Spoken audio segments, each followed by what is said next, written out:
قال الله عز وجل أعوذ بالله من الشيطان الرجيم بسم الله الرحمن الرحيم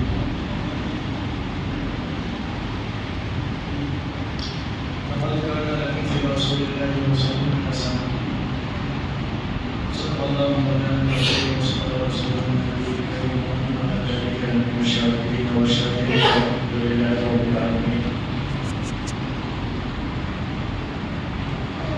میرے محترم بزرگوں، نوجوان دوستوں اور عزیز بچوں،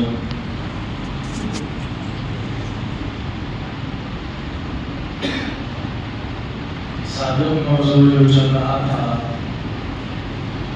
اس میں بات یہاں تک پہنچی تھی کہ اولاد کے حقوق کیا ہیں اور پھر بیوی کے حقوق کیا ہیں. اس میں دو باتیں اب بچ گئی ہیں. ایک بات ہے شوہر کے حقوق اور دوسری بات ہے ماں باپ کے حقوق. اور انشاءاللہ یہ دونوں باتیں کر کے اس موضوع کو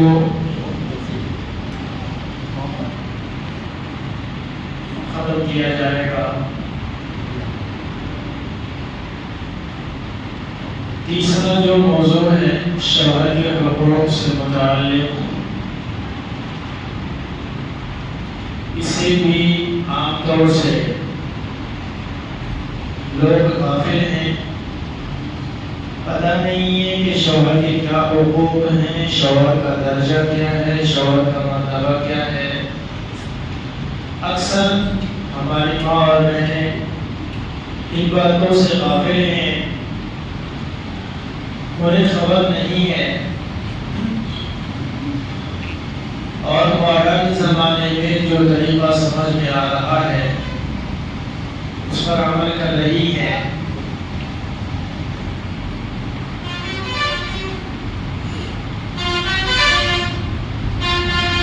حالانکہ قرآن و حدیث نے اس کے متعلق اصول بتائے ہیں، حقوق بتائے ہیں.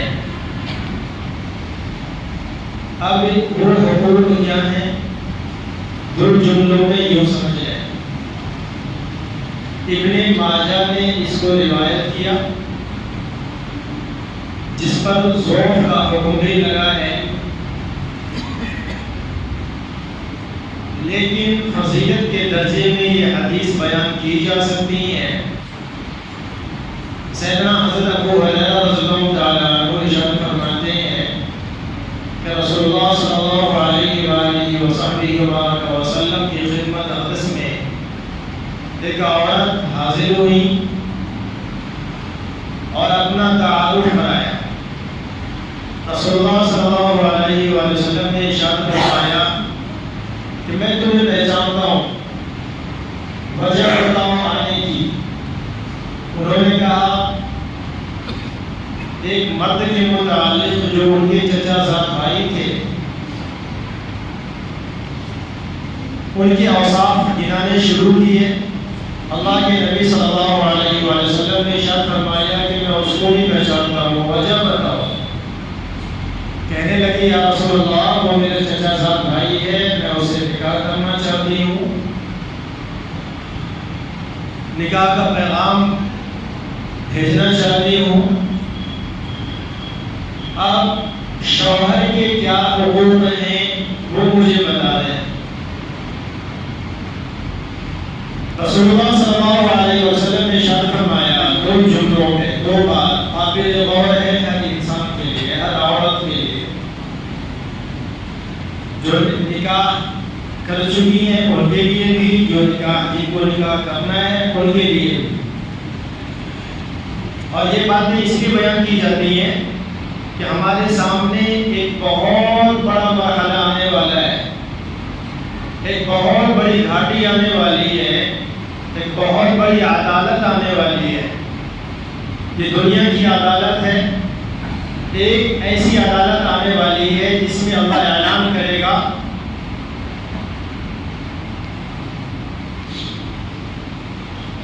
سورہ یاسین شریف کے اندر میں اللہ نے ارشاد فرمایا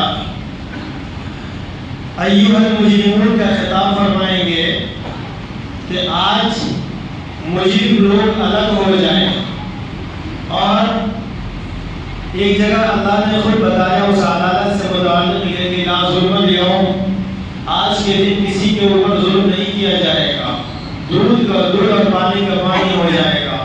حتیٰ کہ لکھا ہے حدیث میں آیا کہ اگر دو بکریوں میں جھگڑا ہوا ہو دنیا میں، ایک بکری کو سینگ ہو، دوسری بکری کے پاس سینگ نہ ہو، اور سینگ والی بکری نے اگر بغیر سینگ والی بکری کو مارا ہو، اللہ ان دونوں کو بھی وہاں زندہ کرے گا، اور دنیا میں جس کے پاس سینگ تھا اس کا سینگ غائب کر دے گا، اور دنیا میں جس کے پاس سینگ نہیں تھی اللہ تعالیٰ اس بکری کو سینگ عطا فرمائیں گے، اور پھر یہ فرمائیں گے اس بکری سے کہ اب تو اپنا بدلہ لے لے، اب تو اپنا بدلہ لے لے. اور وہ بکری اپنا بدلہ لے گی، وہ بکری اپنا بدلہ لے گی، پھر اللہ تعالیٰ دونوں کو ختم کر دیں گے.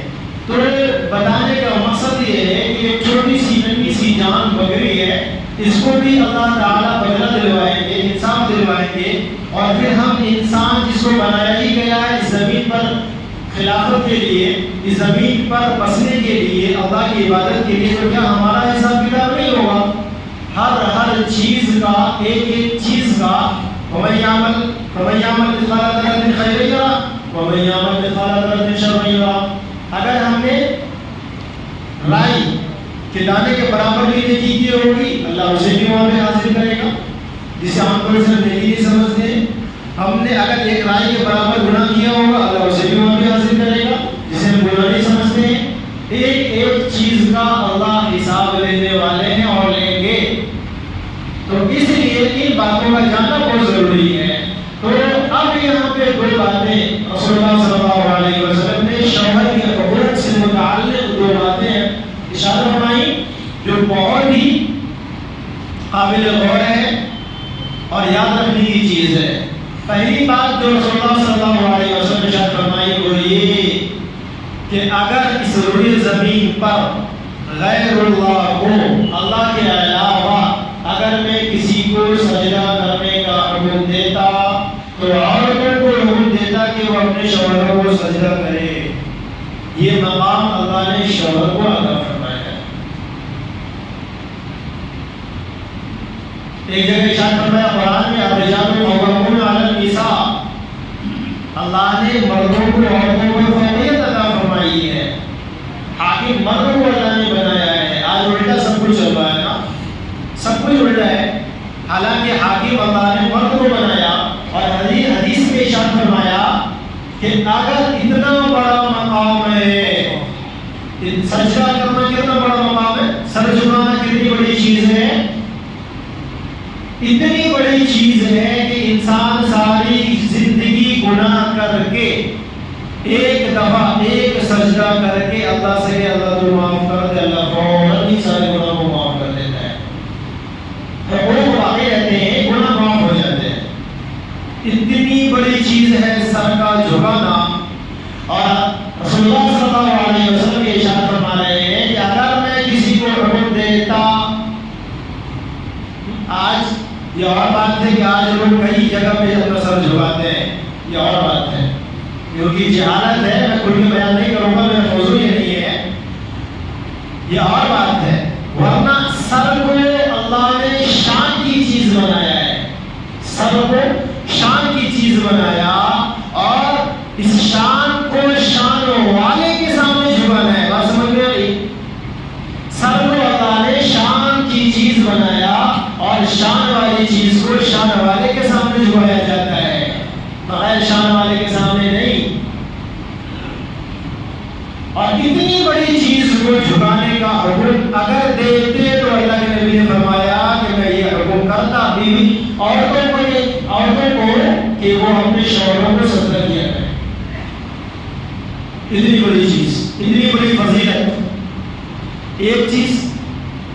دوسری بات جو رسول اللہ صلی اللہ علیہ وسلم نے ارشاد فرمائی وہ کیا ہے؟ وہ یہ کہ اگر اگر شوہر کے نس سے جس میں خون دوڑ رہا ہے، شوہر کے جسم سے، شوہر کی رگوں سے اگر خون اور پیپ بہ رہا ہو، شوہر کی رگوں سے اگر خون اور خون کے ساتھ میں پیپ، زخم ہو جاتا ہے نا بدن میں، خون اور پیپ دونوں نکلتا ہے، اللہ کے نبی نے فرمایا کہ اگر شوہر کے جسم سے خون اور پیپ نکل کر بہ رہا ہو اور بیوی اس کو اپنی زبان سے چاٹ چاٹ کر صاف کرے، پھر بھی اس نے اپنے شوہر کا حق ادا نہیں کیا، سمجھ رہے ہو؟ کتنی بڑی فضیلت اللہ نے عطا فرمائی شوہر کو. بدن سے خون اور پیپ نکل نکل کر بہ رہا ہو، عام طور سے لوگ کپڑا اس کو دیکھنا گوارا نہیں کرتے، کپڑے سے پوچھنا گوارا نہیں کرتے جلدی سے. جو بیمار ہوتا ہے بیچارہ کوشش کر کے وہی ہٹاتا ہے یا پھر ڈاکٹر سے ہٹاتے ہیں. اور یہاں یہ کہا جا رہا ہے کہ اگر بیوی اس کو صرف صاف نہ کرے، زبان سے چاٹ چاٹ کر صاف کرے، پھر بھی اس نے اپنے شوہر کا حق ادا نہیں کیا. اتنی بڑی فضیلت شوہر کی ہے، اتنا بڑا مقام شوہر کی ہے. ان باتوں کو جاننا، یہ باتیں میں عورتوں سے متعلق میں یہاں کیوں بیان کر رہا ہوں، مجھے خبر ملی کہ میری آواز گھروں تک بھی پہنچتی ہے، اس لیے میں نے سوچا کہ شوہر کے حقوق بھی بیان کیا جائے. دوسری بات، یہ تو میاں بیوی اور بچوں سے متعلق باتیں تھی. اب آگے بڑھے ماں باپ کے متعلق. ماں باپ کے کیا حقوق ہیں؟ عام طور سے اسے خوب بیان کیا جاتا ہے. میں 2-4 جملے اس کے متعلق بیان کروں گا جس کے متعلق عام طور سے میری عادت وہ ہوتی ہے کہ کوئی خود نمائی کے لیے نہیں کہہ رہا ہوں، اللہ کے لیے کہہ رہا ہوں، لیکن اپنی ایک عادت کا کبھی بتانا بھی بہت ضروری ہوتا ہے تاکہ یہ نہ لگے کہ ہاں کرائے. عام طور سے ذہن میں یہ بات آ جاتی ہے. میں اپنا ہاتھ دکھی ہوئی رکھ پہ رکھتا ہوں، رکھنے کی کوشش کرتا ہوں. عام طور سے وہ چیز بیان کرنے کی کوشش کرتا ہوں جو بیان نہیں کی جاتی، یا تو بیان کی جاتی ہیں تو بہت کم نہ کے برابر باتیں ہوتی ہیں اور لوگ اس سے اکثر غافل ہوتے ہیں. تو ماں باپ کی کیا احساس ہے، ماں باپ کا کیا مقام ہے، ماں باپ کا کیا مرتبہ ہے، عام طور سے لوگ جانتے ہیں. اس میں 2-4 باتیں ایسی ہیں جس سے لوگ غافل ہیں. سب سے پہلی چیز یہ ہے کہ ماں باپ، آج تو خیر ادب بھی ختم ہو گیا، عزت بھی ختم ہو گئی ہے، لیکن جو مقام شریعت مطہرہ نے اسلام نے بتایا وہ بتا رہا ہوں. سب سے پہلی چیز، ماں باپ اگر بوڑھے ہو جائیں، ضعیف ہو جائیں، تو عام طور سے بڑھاپے میں بچپن والا دماغ ہو جاتا ہے. ہم کہتے ہیں وہ اصل میں چڑچڑاپن ان کے اندر میں پیدا ہو جاتی ہے. اور یہ جو کہا گیا نا، اف، ماں باپ کے آگے اف بھی نہ کہو. آج تو باپ کی بات ہے، چھوڑیے آپ کیا بولتے ہیں، یہ بیکار کی بات ہے. اس انداز میں باپ سے بات کی جاتی ہے، باپ سے. حالانکہ ہونا تو یہ چاہیے تھا کہ باپ اگر سامنے سے آ رہا ہو تو بیٹا راستہ بدل دے، نفرت سے نہیں، ادب سے. باپ اگر کھڑا ہو بیٹھ نہیں سکتا، باپ بول رہا ہو بول نہیں سکتا، باپ بیٹھا ہو، باپ نہ کھا رہا ہو، یہ کھا نہیں سکتا. ادب کا وہی تقاضا تھا ہمارے یہاں، لیکن باپ سے بھی 2 قدم آگے بچے ہو گئے. تو یہ جو کہا جاتا ہے نا کہ ماں باپ کے آگے اف نہ کرو، اف نہ کرو، اسے کیا مطلب؟ قرآن کا فلا تقل لهما اف ولا تنهرهما وقل لهما قولا کریما. یہ اف کا جو لفظ ادا کیا نا قرآن میں، یہ کیا ہے؟ ہمارے یہاں اف کہتے ہیں، عربی میں جس کو اف کہا گیا ہے، ہماری زبان میں ہم لوگ اسے اف کہتے ہیں. کوئی بات نہ کروا لوگ اور اف کر دیا. یہ اف کو قرآن نے اف کہا ہے. اور یہ کب ہے؟ ویسے تو ساری زندگی ہے، لیکن عام طور سے یہ کب ہے؟ جب ماں باپ بوڑھے ہو جائیں.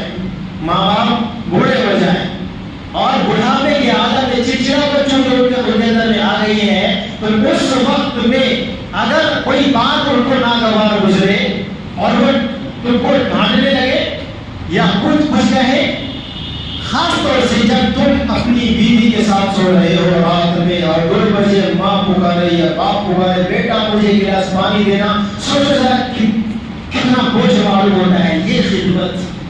اس کو آپ تھوڑا امیجن کر کے دیکھ لیں، آپ رات میں بیوی کے ساتھ میں شوہر سو رہا ہو، تھک کر آیا ہو دن میں اور رات میں بیوی کے ساتھ میں سو رہا ہو، اتنے میں ماں یا باپ کی آواز آتی ہے کہ بیٹا مجھے ایک گلاس پانی دینا، یہ کتنا شاق گزرے گا دل کے اوپر، یہ کتنا مشکل ورڈ ہے، کتنا سخت کام ہے، کتنا مشکل کام ہے۔ آپ دیکھیں کون کرے گا ایسا، کون کرے گا ایسے وقت میں جب آپ کے دل کے اوپر لگے کہ اب تلوار چل رہی ہے، بہت کچھ سنانے کا من کر رہا ہو، بہت کچھ باپ کو یا ماں کو سنانے کا من کر رہا ہو، ایسے وقت میں قرآن کہتا ہے نہیں کہنا، سنانا تو بڑی بڑی بات، کچھ بولنا تو بڑی بڑی بات ہے، حالانکہ گھر میں اور بھی لوگ ہیں خدمت کے لیے، آپ کو بلایا جا رہا ہے، آپ کو جانا ہے، آپ کو وہاں پہ جانا ہے ان کی خدمت کے لیے، اور یہ کچھ کہنا تو دور کی بات، منہ گھمانا، منہ چلانا، غصہ کرنا دور کی بات، کوئی تک نہیں کر سکتے، یہ قرآن کا حکم ہے۔ فلا تقل لهما اف، یہ قرآن ہمیں سمجھا رہا ہے۔ پریکٹیکل میں آ جائیں،